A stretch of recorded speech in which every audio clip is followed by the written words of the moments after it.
So Lynn, if you're ready, I'm ready. I am. We've got a good audience here. So I want to say hello and thank you to everyone who's joining us. I've got a lot of people from the United States and across in Europe, so that's fantastic to see so many people here. My name is Mark Ackers. I'm a business development manager here at Refract, and today I am joined by TeleSales guru Lynn Hidy. And with the help of you, the audience, I'm going to be putting forward some questions, really getting under the skin of what we can be doing as sales professionals to take our game from good to great. Lynn has been there. She's got the t-shirt and she's got her own business now, Up Your TeleSales. As I say, I work for a company called Refract. My role here is helping organizations improve their sales conversations by using our conversation intelligence platform. Lynn, do you want to give a little bit of background to yourself? So I am an inside salesperson through and through. My sales career is old enough to drink in the US. So I've been in sales 22 years, actually, starting this year. And after a couple epic failures and sales management roles, I really hated that job. I figured out that I love doing the coaching and training piece and was lucky enough to work for an organization that believed it too, and have been coaching and training salespeople as well as making sales calls myself since 2005. Fantastic. Well, thank you for that introduction. I hope everyone, you sat comfortably. I hope you got your pens and pads, because we're going to go through a number of topics here as promised.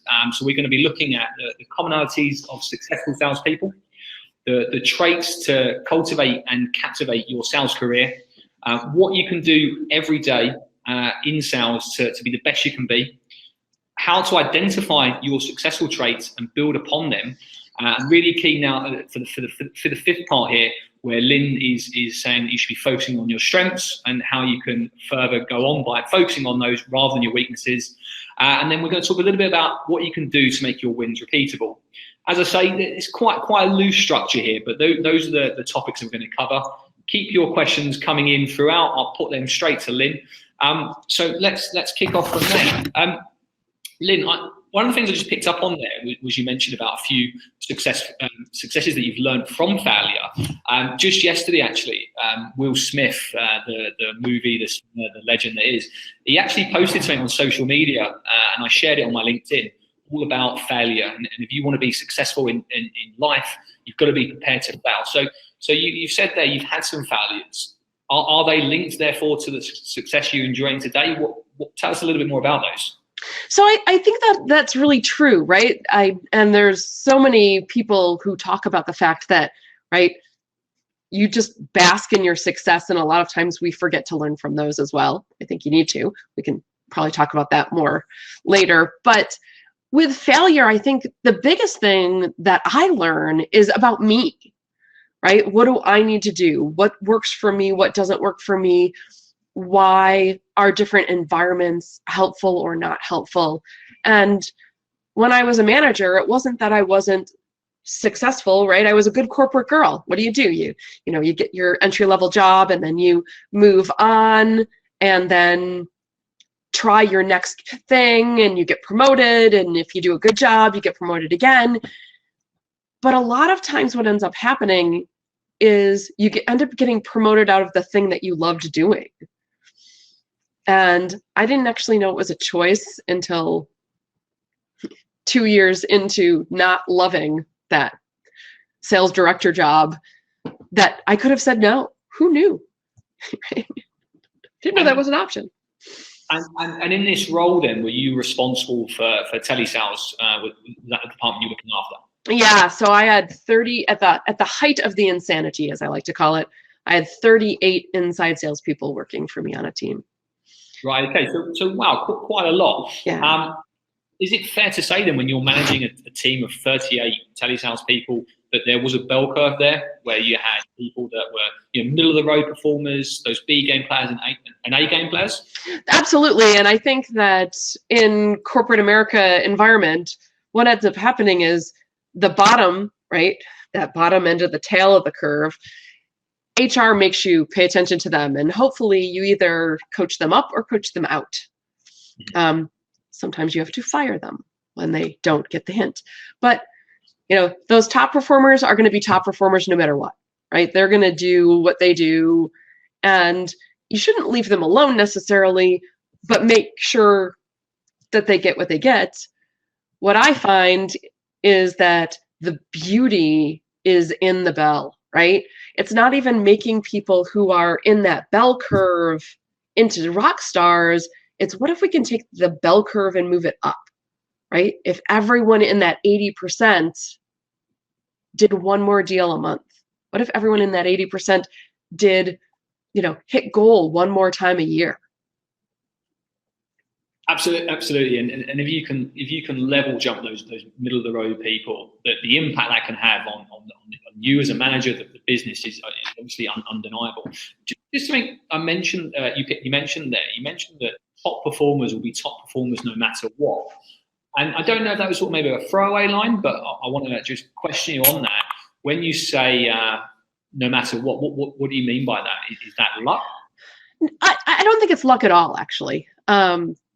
Sterling Moss was one of my favorite Formula One race car drivers back in the day. And he used to say, the harder I work, the luckier I get. Okay. And I think that you make yourself successful in sales by what you choose to do and what you choose not to do. Interesting. And I've got another question for that. I just want to make sure, a couple of people mentioned about the audio's been a little choppy, but that was a few minutes ago now. If there's anyone else having any issues, let us know. I noticed someone mentioned there about a mobile device. It probably would work better on a computer where you can access through Chrome. Kevin is letting us know it's all fine, which is great. You mentioned there that the harder you work, the luckier you've got then. So let's really get on to point one, commonalities of successful salespeople. Is it all down to hard work in sales? It's not, but work ethic is one of my 6 traits that I think are critical to your sales success. And I will tell you that when I was a manager, I never figured out how to interview for work ethic. Okay. And I'm not sure if you can train somebody to be a hard worker. We could probably have an hour-long conversation if we could grab everybody on the line just about this. But work ethic and being willing to do things that are hard is definitely a success trait for sales. Okay, so really want to talk about work ethic in a little bit more detail. You've mentioned 6 traits there that are commonality for successful salespeople. Can you just share those 6 with us? So work ethic is one, and these are not in any particular order. So don't get tied into like how I say them, because different days they switch around. Positive belief is another, right? The belief that you actually can impact the outcome of a scenario, right? Personal responsibility, taking responsibility both for your successes and for failure, I think are both critical. Yeah. Having a stretch mentality, really always learning, right? And actually loving to learn new things, right? Being willing to say, okay, I don't know everything. I might need to know more. I might need to learn more. I might need to do something that's a little different than how I've done it before, and looking for ways to be better. Curiosity. And I'll share that Mark and I both in our lives in general have this innate curiosity as both of our traits, and we've had conversations about that before. Yeah. And it's not just curiosity about your industry or your products or your customers. Curiosity overall about everything makes us better salespeople. And then the 6th is courage. And it being 6th is probably one of the reasons I said in no particular order, because maybe that should be first. I'm not sure. So first of all, if there's anyone here that feels that Lynn has missed a trait from successful salespeople, please add them now. But yeah, we've got work ethic, positive belief, personal responsibility, which I'm really keen to speak to you about, the stretch mentality, curiosity, and courage. So I think we can dedicate a good 10 minutes to this part here, because these are the 6 traits that you believe successful salespeople have in their career. And you said it yourself, you've managed a team almost as many as 40 people on that team. And did you find then in the top performers they had all 6 of these traits? So not necessarily, and it's more if we think of it as pie, right? The easiest way to cut a pie would be that we have 6 evenly sliced pieces, right? Just cut it down, cut it down, cut it down, and there you're looking at it. But I don't think life is that neat. And I think that you might have bigger slices of work ethic and positive belief, and you might have somebody that has lots of curiosity and lots of courage, but not much work ethic. Mm-hmm. I haven't figured out this perfect mix, because I know so many different kinds of salespeople, so many different people who are successful in sales, but they all have something in here. And well, let's take the work ethic then, because mm-hmm. I asked you earlier on, is it all about hard work? Let me ask you in a different way. Is it possible to be successful in sales, but to do the bare minimum that's required, the 9 to 5, and that is me? I'll send a minimum amount of emails, I'll make a few calls, and I'll make a few deals. Can you be successful in sales if you have the other 5 traits, but you don't put the effort in? How about this? Maybe. Okay. And the reason I say maybe is because I absolutely had one guy who worked for me who I used to tell him all the time, so even if he were listening and recognized himself in this story, he wouldn't be shocked. He was lazy. Right? He just was. But he had a stretch mentality and courage out to here. I mean, it was just crazy. I remember he found out he lost a deal and called up the CFO of the company and said, "Help me understand. I don't get it. Okay. I know, I know we're less money. I know we're a better solution. What happened?" And when the CFO said, "Well, the other vendor, we have an agreement, and at the end of the year, if we get a 1% rebate on all the dollars we spend with them." And he's like, "Okay, but I'm 10% less than them. So you're going to wait till the end of the year and get 9% less money than you would if you bought from me." And I was listening to the call thinking to myself, oh my gosh, like here we are, salespeople talking to a CFO, what is about to, of a big company, what is about to happen? Yeah. And the CFO said, "That's a really good point." I suppose, and that's a great story. So is the outcome that they won the sale? We actually did. They actually pulled the PO and gave it to us. But I think that is just, sometimes that doesn't happen. Yeah, of course. He was always willing to make those calls and always willing to ask those questions from a place of genuine curiosity. I mean, he just wanted to understand. He was genuinely curious. So it wasn't offensive or snarky. It just was curious. And that seems to tick 5 of those things then. He had positive belief to make that. He took personal responsibility as well. He wanted to own that. He had the curiosity. He wanted to know why it was lost, but also the courage. And I think that's a big part of sales personally. And keen to get your opinion on this, but I think you've got to be brave enough to ask. You've got to ask constantly. You've got to ask for the close. You've got to ask the next step. You've got to ask, are they actually a decision maker? Are they going to sign the order form? And sometimes, when you go into it to a new person, a CFO, you might not have that relationship there. You still got to have that courage to ask that question. So that's a really great story. But work ethic, you feel, is fundamental, but you can get by if you're strong in the other areas. But it's safer to work hard, though. I was going to say, now, he also did, the bare minimum. He did work. Mm-hmm. I've also fired people who did not do enough work to find enough business, even if they had everything else. Yeah. Right. And that's kind of that, oh, they could be great, That was one of the things that I definitely learned as a sales director. Unrealized potential does not make any of us money. Sure. And I can imagine if I'm in a sales role where I'm making a lot of calls every day, it's really, that work ethic is one thing, but I suppose you've got to have that courage to keep picking up the phone, especially when you're having tough days. You've got to have that positive belief that next phone call is going to be successful. How can we work on these skills though? Let's say now we identify that we feel like we work hard, but we're not getting the results.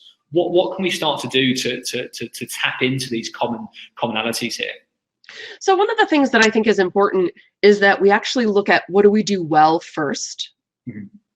And so for instance, maybe you are really, really good at that introduction. Like the first time you speak to somebody, you're amazing at connecting with them and getting them to open up and getting qualifying questions answered and getting them engaged in the process. But until you speak to the person, you struggle, mm-hmm. right? So, all right, we know that once you connect with the person, you're great. Don't lose that, right? That's one of the things that I tell people all the time. Please don't stop doing the things that are good success traits that you already have as we look at how to make you a better salesperson. What's the old saying? Don't throw the baby out with the bathwater, right? Like that. Personally, but must be a US. It's got to be a US thing, right? Like that. Okay, there's dirty water in here. I'm just going to throw it out, but please take. Yeah. So when we think about that, all right. So we need to work on voicemails and open, and emails to get the person engaged enough to talk to you. Mm-hmm. But don't stop doing those things. So I guess the first thing would be, okay, what are the things that make you really good? Like, where are you successful? Not necessarily comfortable. That's a different thing. But where are you seeing success now so that we can make sure that we use that throughout, but work on the things that then, all right, what could use a little work? What could we be better at? Absolutely. And you seem to have struck a chord with Veronica here. So Veronica is saying that she really emphasizes with that statement. Once she makes a connection, it's all good, but that initial connection is hard. Veronica, if you want to give us a little bit more information there, are we talking about the outreach, the research, and I'll put that straight across to Lynn. Just while we're waiting for Veronica and anyone else, of course, to join in, I'm really keen to talk a little bit more about personal responsibility there. So you feel this is a common trait of successful salespeople. They have personal responsibility. Tell us all a little bit more about that. So I think that it's important from a personal responsibility perspective that we take responsibility for our successes and our failures, both. Okay. With salespeople, it's easy, I suppose, to take responsibility for success. At the end of the day, that's your win. That's what we're all in sales for those big days. When it comes to failure, then tell us a little bit more about that. I suppose that's maybe where everyone's uncomfortable. Failure, and failure with sales is associated with loss of job, for example. Tell us a little bit more about failure in sales and how we can take responsibility for that to improve.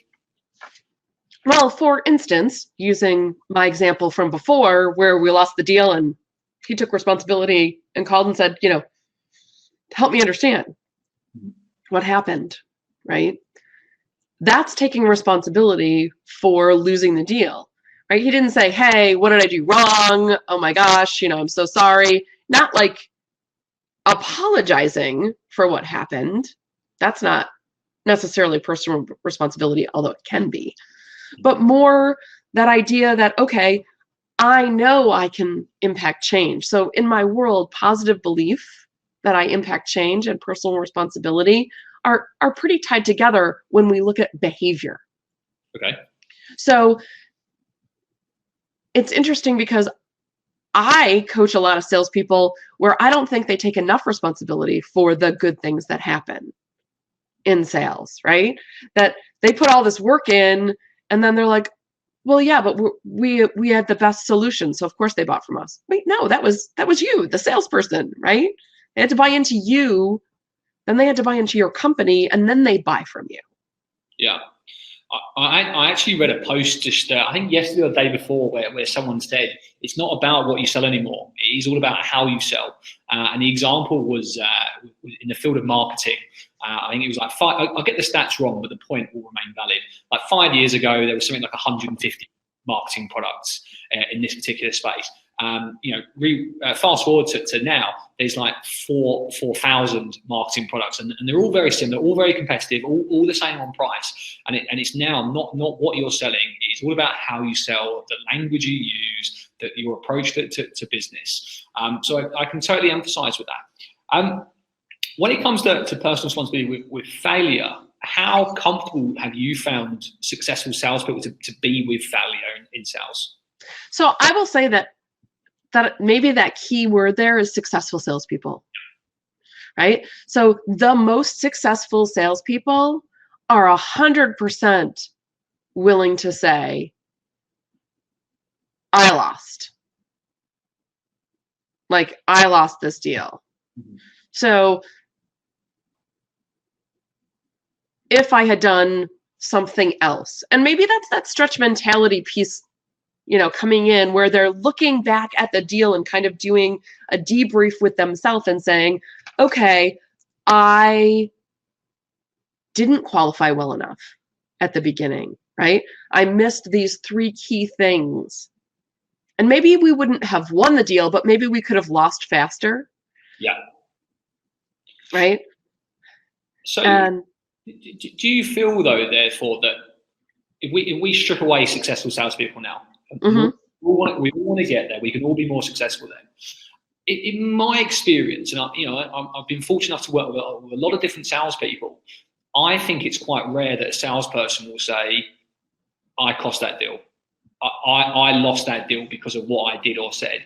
I hear a lot of no decision, no budget, change in structure, wrong time, a competitor, price, we don't have the right solution. I hear a lot of that, but I very rarely, and I'm desperately trying to think of an example now of where someone's going to go, no, we could have won that deal actually, but that's my fault.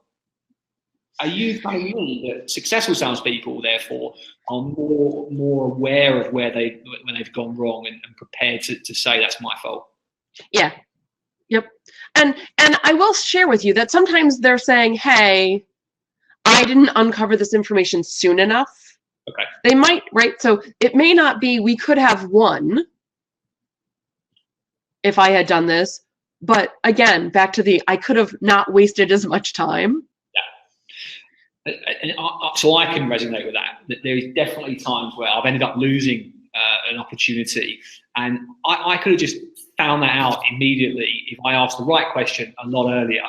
I think sometimes you've got to be prepared to fail as well. And one thing I'm trying to do, and tell me what you think of this, is I'm trying to qualify people out a lot quicker now. If I don't feel they're the right fit, I'm going to ask them really difficult questions, and off you go. I'm going to move on.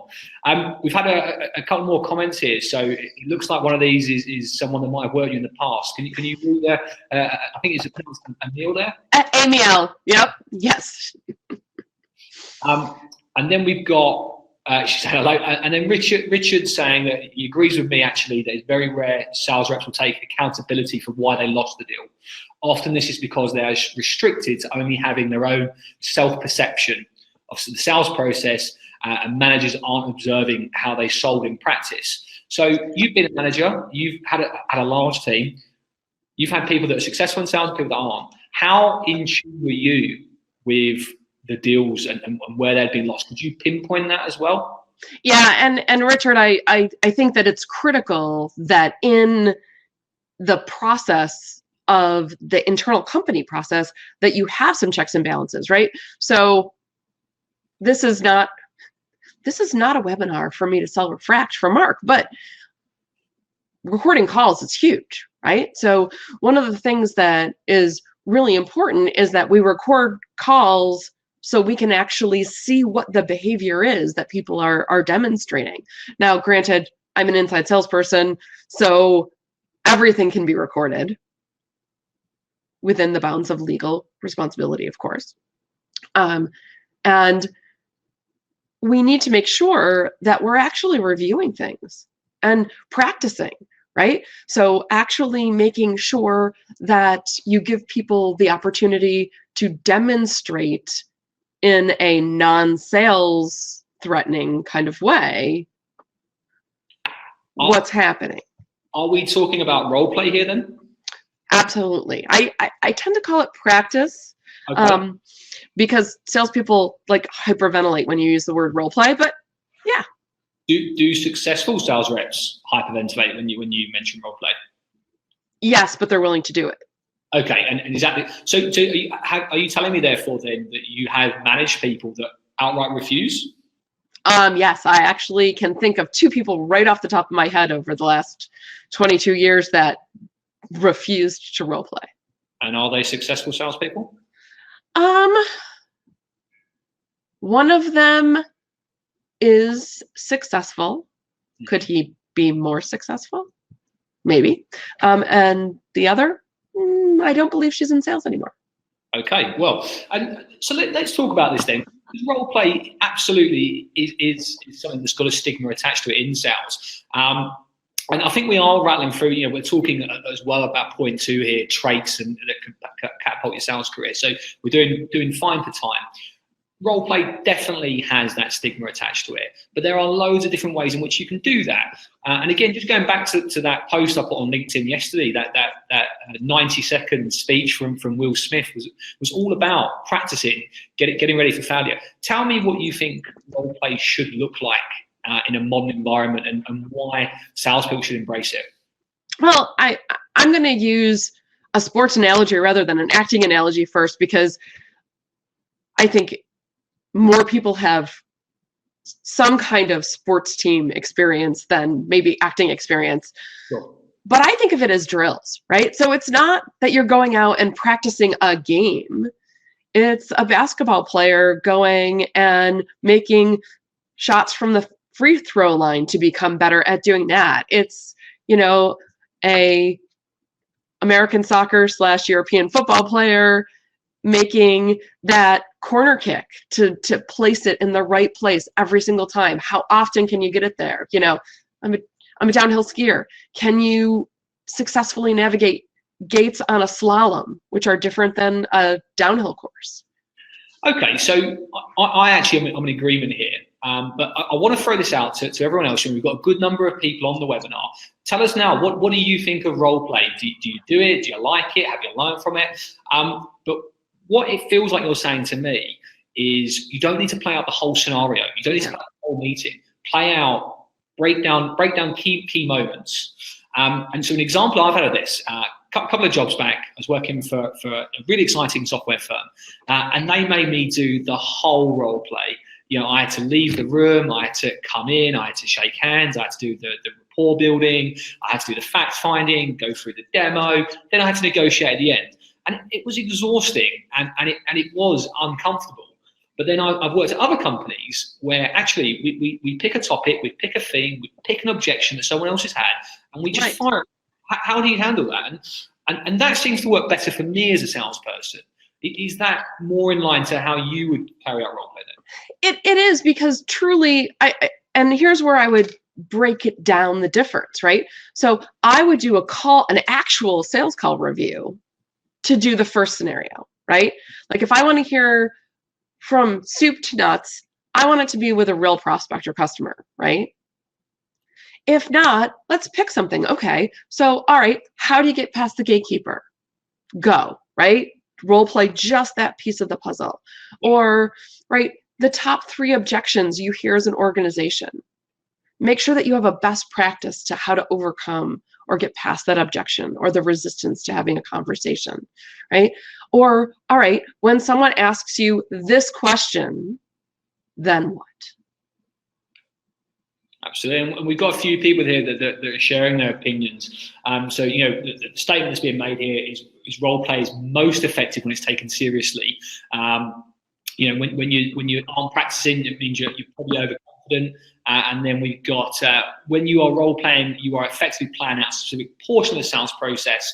And it's even more important while the audience is listening that the audience is identifying where they do some of the same things or have the same challenges and success. Is it possible, or would you suggest that actually you can do role play to yourself? You can actually just practice by yourself, and tell me, is that a tactic that you've seen successful people deploy? Actually, when I'm getting ready to do something differently than I've done it before, like a new voicemail, I leave it for me. Right. So I will leave my voicemail for myself and then listen to it. Mm-hmm. But I find that most of us are more critical when we listen than someone else might be. Okay. Now, that's certainly not a universal truth, and maybe it's partly that I am working with people who are coachable, but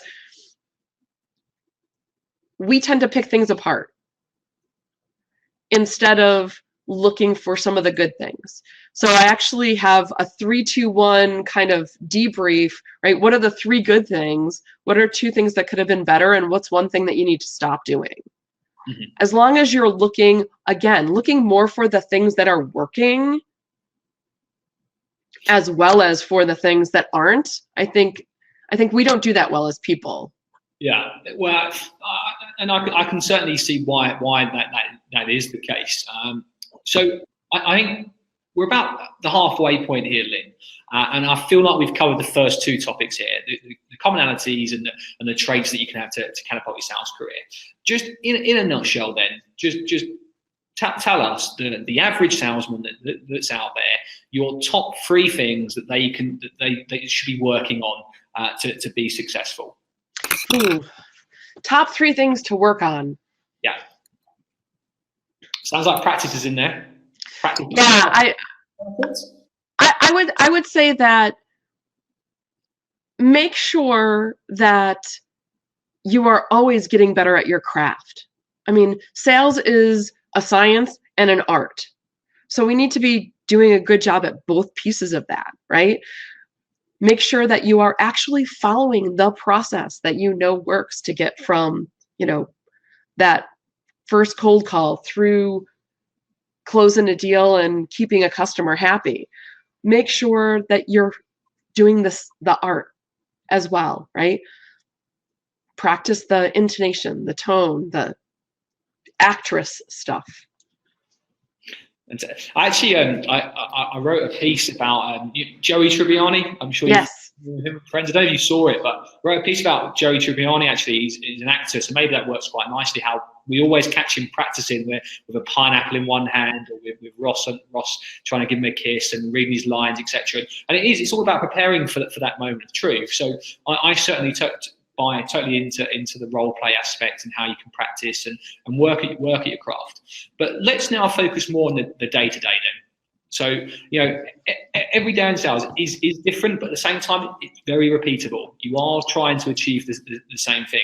You have great days, you have terrible days. But what can we be doing on a daily basis to be the best we can be? So I would say that the first thing is to spend 15 minutes every single day reading something that is going to make you a better salesperson.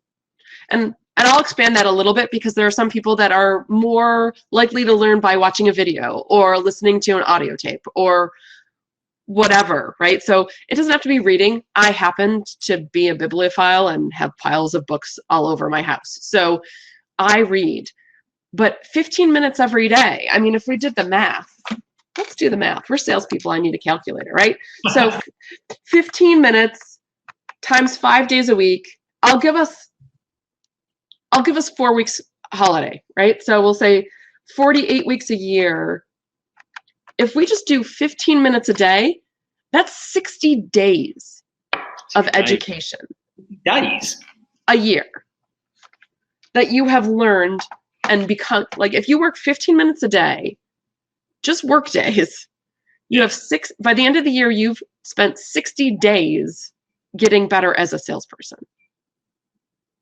I mean, When you put it like that, 15 minutes, it doesn't sound like a great amount of time, but it is finding that time. I have a book by the side of my bed that I try and read every night, but some nights it's just not happening. Perhaps that's the wrong time for me to read. Is it about finding that right place to read? I think it's the right place and the right time. So for me, by the time I'm going to bed, I'm going to read, but it's like 2 pages, clunk, right? So it's first thing in the morning for me, right? It's how I start my day. And what I find too is that changes my mental game as well, right? Because I'm working on being the best salesperson I can be, and then I'm starting to be a salesperson for the day. Okay, yeah. So I see a lot of salespeople, they talk about like yoga in the morning to get in the right state of mind. Right. I've seen people read. Is there anyone on this webinar that is dedicated to reading every day? If so, let's share the resources and pages that you like to visit. What about you, Lynn? Let's say I've never read anything before. Where should I head to? What should I read to begin with? So I'm going to say that there are 2 answers to that question. Okay. One is I'm not necessarily reading something that is about sales. But if you want a sales book, my friend Debbie Mrazek's A Field Guide to Sales is where I send people all the time. In fact, her chapter on forecasting is remarkable. It will change the way you think about forecasting your business immediately. Okay. Would you type that book into the comment box so we can? I will. And then from a non-sales perspective, I read a lot of things as well, right? The Happiness Manifesto, the Checklist Manifesto, the Happiness Advantage, the Checklist Manifesto. I don't read lots of manifestos.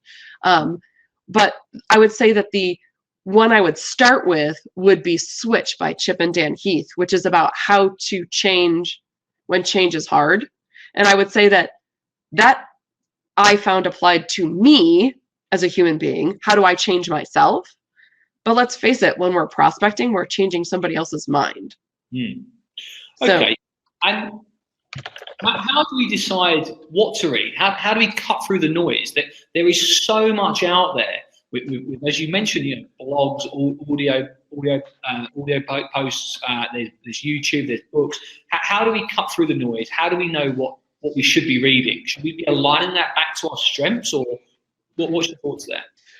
You can certainly align it to your strengths. Sometimes I wonder if it matters what you read as much as that you are. And you're reading it from a critical thinking perspective. So you're not reading something and saying, this is the next thing that I'm going to do. You're reading it and trying to decide how to integrate it, or even if you should integrate it into what you already do. Interesting. And so reading, I can't imagine anyone's not going to buy into that. Reading can only improve your knowledge, and with knowledge, you can learn new tactics. And what else though can we be doing on a daily basis?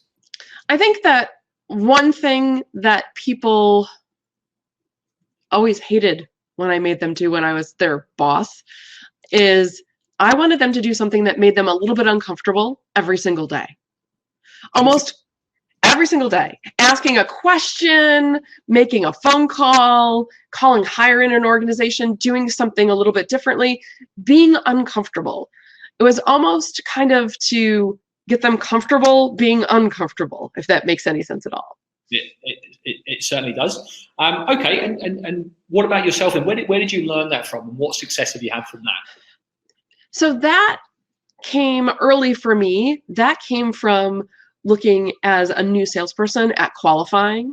And I was kind of skipping a whole kind of section of qualification because I didn't want to talk about it, right? It was like, ew, no, people are going to get mad if I talk about that.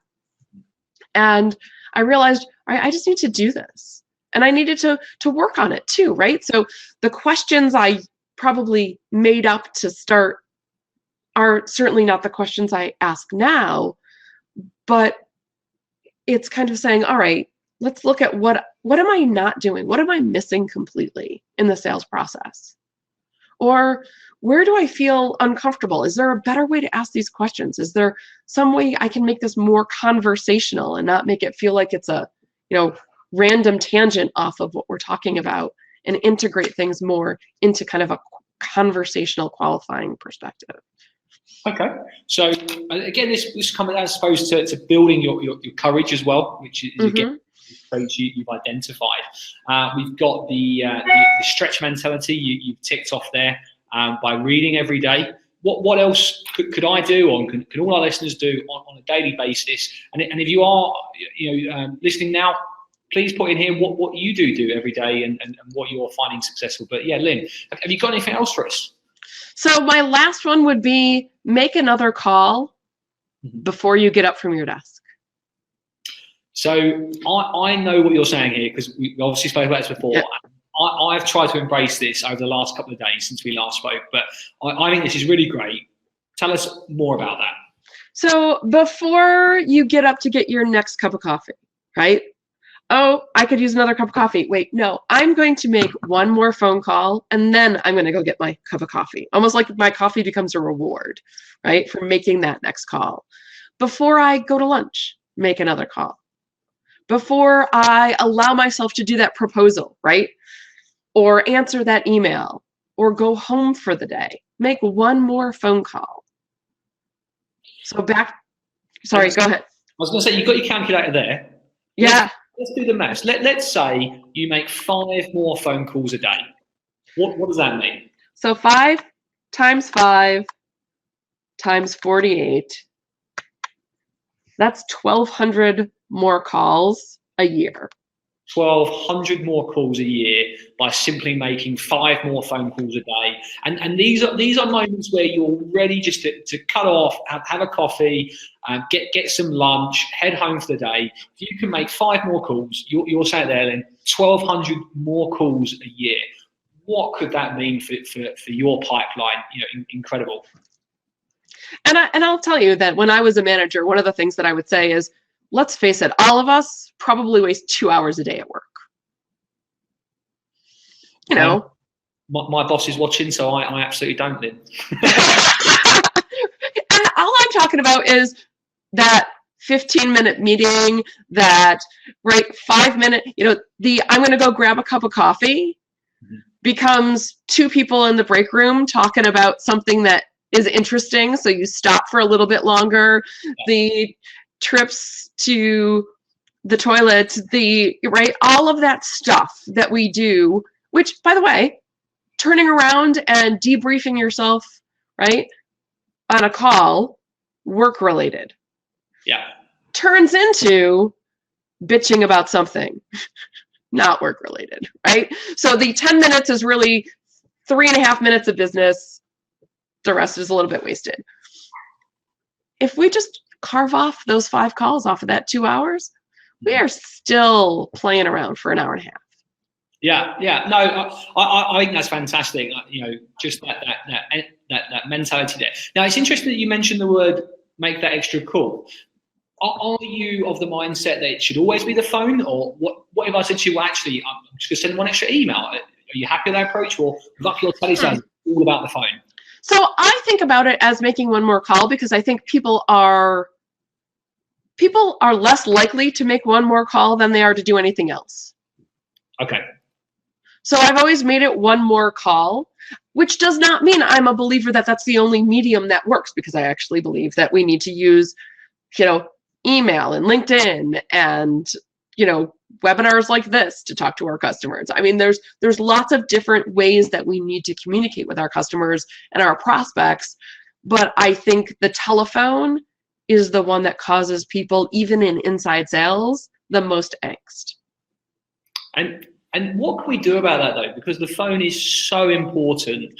I've got no doubt there'll be people listening, and I've been making phone calls for close to 8 years now in a professional sense.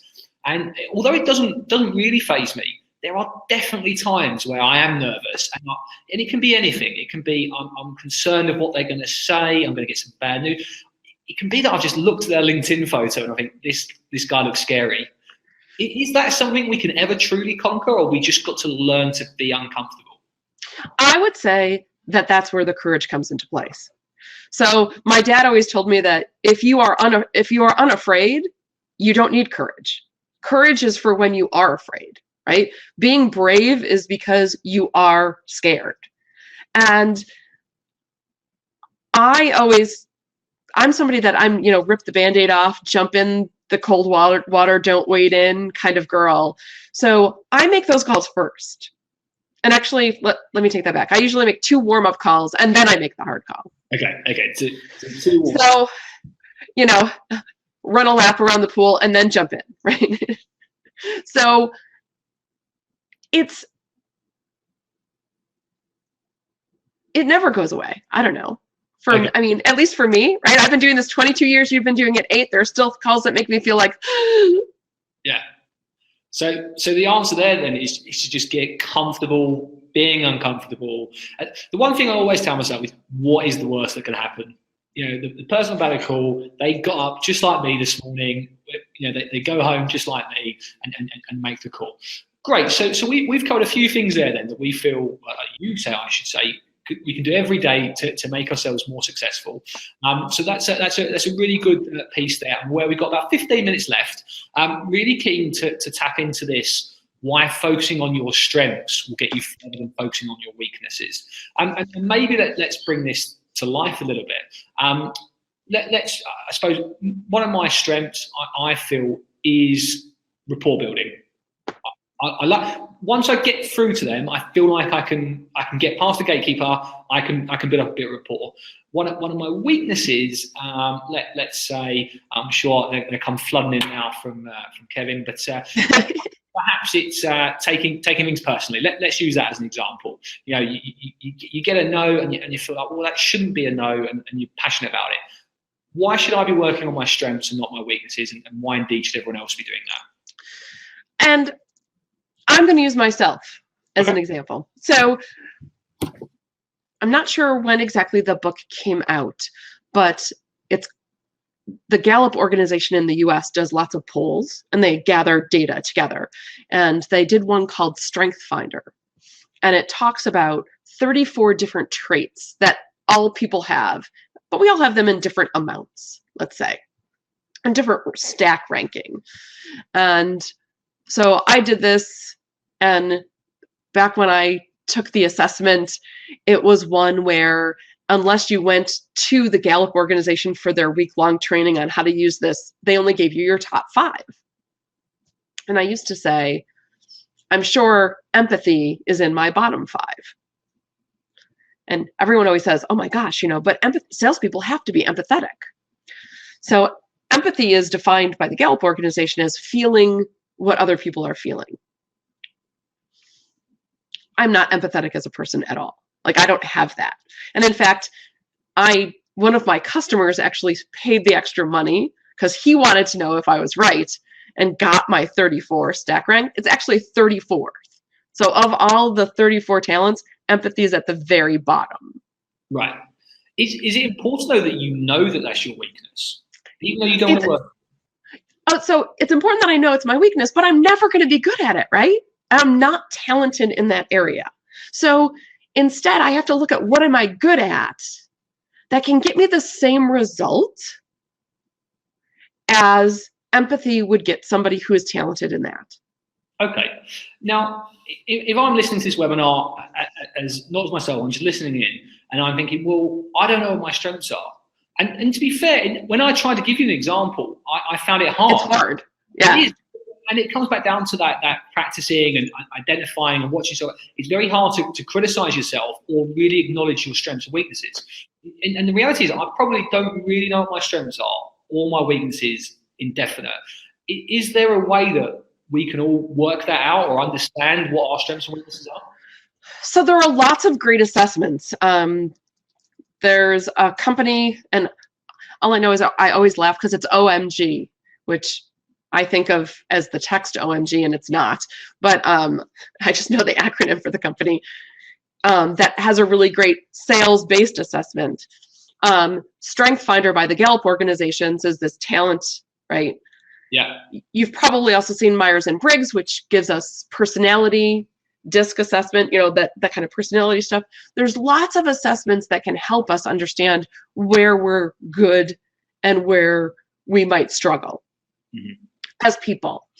And then once we know what those things are, let's use the things we're really good at as people to get the results that we need in sales, rather than trying to get right. So think of those traits as being things that we are, and those results as the things that we want to figure out how do we get those using what we're good at. Absolutely. And really funny you mentioned that group. So we actually work with that group at Refract. We work with Dave Curlin and Curlin's Associates, so we know that well. What about having, there are ways in which you can go out there and complete forms, online tests, etc. But what about just the courage and the curiosity to ask your manager? If one of your sales reps come up to you and said, Lynn, what's my strengths and weaknesses? Do you feel you could answer that effectively? So, and I think that from that filter perspective, right, I think the problem there, the problem with not using an objective assessment is you're going to get my personal, right, belief. And okay, Mark, you're great at rapport. I have a rapport with you because you're great at rapport. So it might be difficult for me to share some of the things that you need to think about, because I might not notice them either. Okay, so really what we need to be doing then, if we want to become truly aware of our strengths and weaknesses, look for something that's unbiased and can give us some insight, and then really build upon our strengths, and moving away from the weaknesses. And I will say, right, recorded calls help with that as well, right? Okay. Well, I'd love to hear. Right, so by observing multiple calls, you can start to see patterns of behavior with people, right? Are they missing a whole thing? Like I said, when I was a new salesperson, I skipped an entire section of the qualification process because I was uncomfortable talking about it. Like, can we see what's missing in someone's sales calls by seeing a whole bunch of them lined up in a row? And again, I know I'm not supposed to sell Refract for you, but that's kind of what I use as a sales coach. That's what I use the tool for, right? So that I'm asking people to submit recorded calls, right? The good, the bad, the ugly, and just like everyday calls, like a call that, okay, it went okay, but I didn't necessarily get a next step commitment from the prospect. What do those sound like? What's the commonalities? What's the differences? How can we really look at it? And the only way to do that is to really have something every single week that we look at. Okay, so obviously I'm a big fan of listening back to calls and surfacing insights, shining a spotlight on potential mistakes that could be impacting revenue. And as you point out very kindly, that is what we do at Refract with our technology. What about, though, not just listening to your own calls, what about top performers? Do you feel that, in a company that you should have access to what top performers are doing, that game take, that highlight route? Is it almost better to learn from other people than to revisit, or is it a bit of a blend? I think it's a bit of a blend, because I think sometimes when we listen to somebody else's calls, there is a little voice inside our head saying, but I don't sound like that, but that's not how I sell, but I can't do that, right? That little voice. So we have to just be careful that it's a mix, right? Of, yes, best practices. Make sure that you're not using one person's calls. Like if you're a company and you're using one person's calls as everyone should sound like Mark, okay, that's unrealistic. Let's talk about what are the pieces and parts that Mark does well, right? So that comes back down to then a bit like the role play, segmenting it into the key different parts and really picking out and mapping out that successful DNA, I suppose, so you can ultimately try and get a bit of a blueprint for a successful sales engagement. Yes. Perfect. If anyone's got any questions on focusing on your strengths, what you can do every day, do fire them across. We've got about 5 minutes left, and that leads us on to our last piece here, Lynn. So yeah, just aware of time. Tell us, what can we all be doing to make our wins repeatable? I think this is the thing that most salespeople struggle with, and it's the fact that we have to identify what is making us as individuals successful, and then look at it from that science of sales perspective and make sure we are practicing it and make sure that we are doing that activity even when we don't want to. And how much responsibility comes back onto the individual here compared to the manager? You know, we spoke about personal responsibility for deals. You know, when you've got a manager and you want a team, where does that balance sit? Well, this is probably why I'm no longer a manager, because I think it's all our responsibility. Okay. As salespeople, I think it's us. It is incumbent on us. Now, as a manager, it's incumbent on a manager to create an environment where the people want to do the right things and you continually catch them doing the right things. Okay. Right? Don't walk around the office looking for the bad stuff. Walk around the office and catch people doing the right thing, because they're going to want to do it again. We like recognition. We're in sales for a reason, right? So that pat on the back, or the, you know, Mark, I was listening to that, Carl, that sounded fantastic. I really liked when you asked this in front of your peers, is going to get you to ask that question more. I think that's a great point, and funny enough, so that did happen to me recently. I had a call, a discovery call, and a particular way I phrased a bit of a summary situation slide. My manager was listening to that. He actually liked what I did, and he shared that around with the rest of the team as well through email. It felt great, and I definitely made sure I noted down what I said. So I think what you're saying there is, you know, if you're a manager, make sure you're sharing best practice across the team, but giving recognition to an individual, and that really breeds that success. Yeah. Right? I want to do it again, not necessarily to get the kudos, but my goodness, if you just praised me for doing that great, I don't ever want to have you say, wow, you used to be really good at that, Lynn. Yeah. Okay. What happened? Fantastic. Lynn, it's sort of coming to a close now, but I personally, I've learned loads here. I've really enjoyed speaking to you, as always, of course. I hope that everyone that's tuned in today has taken something away from this. You know, feel free to fire over any last sort of questions or nuggets that you have there. What I'm going to do at the end of this webinar is just bring up a slide that's got Lynn's contact details, as well as mine, if anyone wants to get in touch. Lynn has been very kind in mentioning the business that I represent, which is Refract. And as I say, we're helping organizations improve sales conversations and engagement with our sales coaching platform. Really happy to talk to anyone about that. I'll share my details. Lynn, please, you've been fantastic. Give us a shout out about Up Your TeleSales. Tell us about the work that you're doing and how people can get in touch as well. So the big thing is that if you are in inside sales and you want to be catapulting your career so that you are just fantastic, I would love to work with you. I do coaching and training. One of the things that's interesting is it's kind of, it depends, is a salesperson's favorite answer to give, but not necessarily the favorite answer to hear, right? But how I work with people depends on really what the organizations need.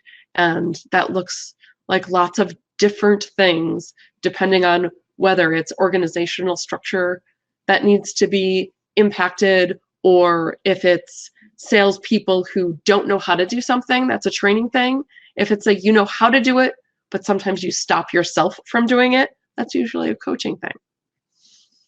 And do people work with you on an individual basis, or is it company basis? How's that work? It is mostly companies that engage me, but I do have individual coaching clients as well.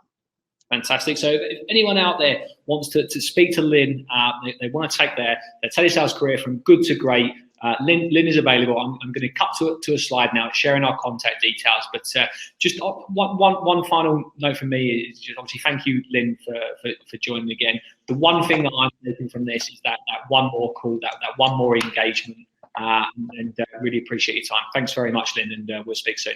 Great. Thanks everyone for joining.